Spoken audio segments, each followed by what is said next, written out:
I would always like steal my mom's skincare because she always had the good stuff, but now I have all the good stuff and she always begs me for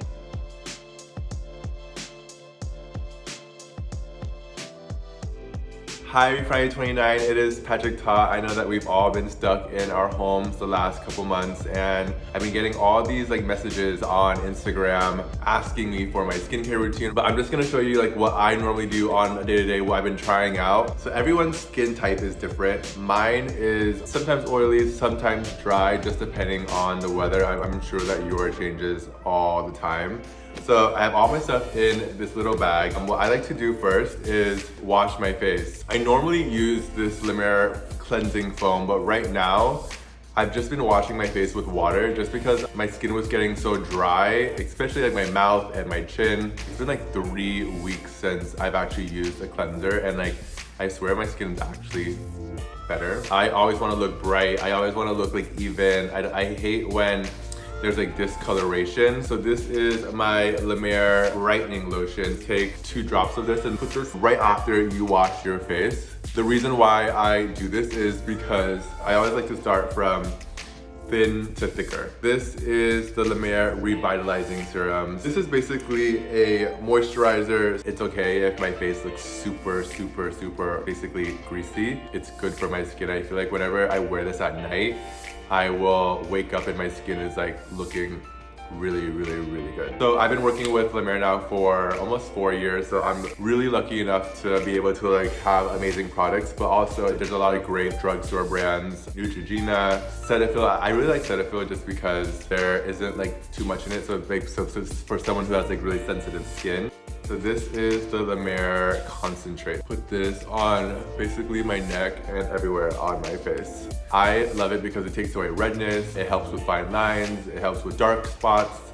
Now, let's put on a little bit of lip balm. I really love the La Mer lip balm just because it's not shiny. I also like this Smith & Colt one. It feels more of like a mask.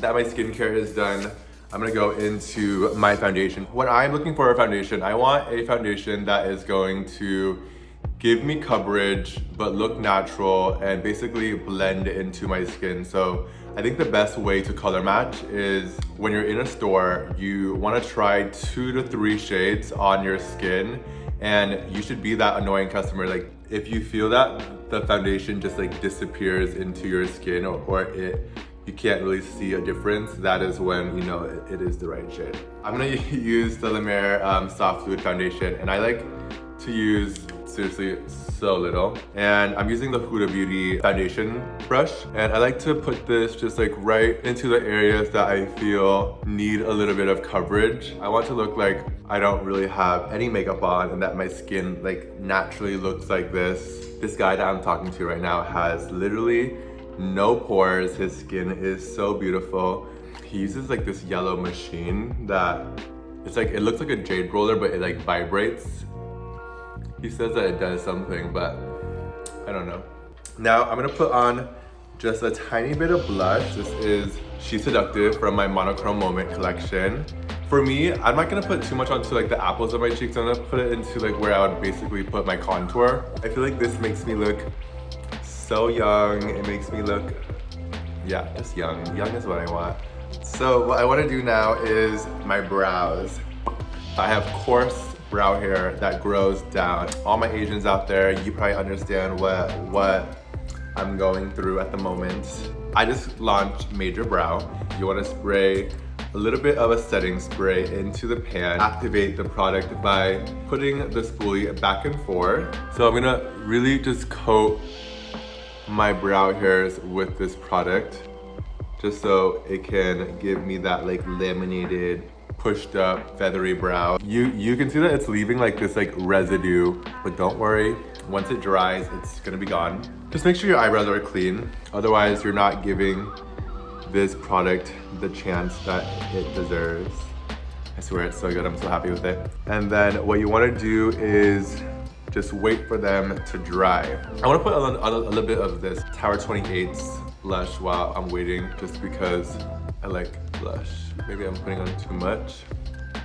It's okay if you put on too much of anything. You can always just like clean off your brush and then just like kind of blend it away. For me, if I ever did that on a client, I would freak out. But since it's myself, I know my face, I can just move things around. So now that my eyebrows, I think, are dry, I'm gonna laminate them. Take the other side of my dual-ended brush or any other brush and press down and laminate the skin so you can see how it's flat to the face. Not mage. Comb the brow hair up.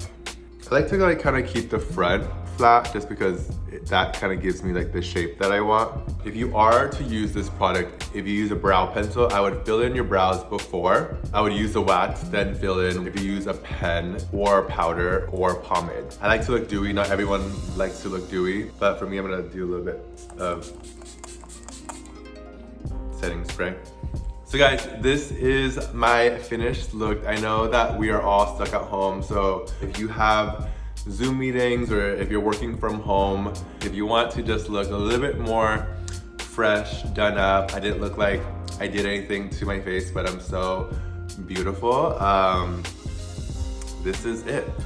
3 takeaways from this video. If you are someone who doesn't want to do too much to their skin, cleanse your face if you wear makeup. Moisturize before you are putting on foundation, just because it's just gonna really plump your skin up. And I think use brows. Thank you so much for spending time with me. I hope you guys learned a little bit. Stay safe, everyone.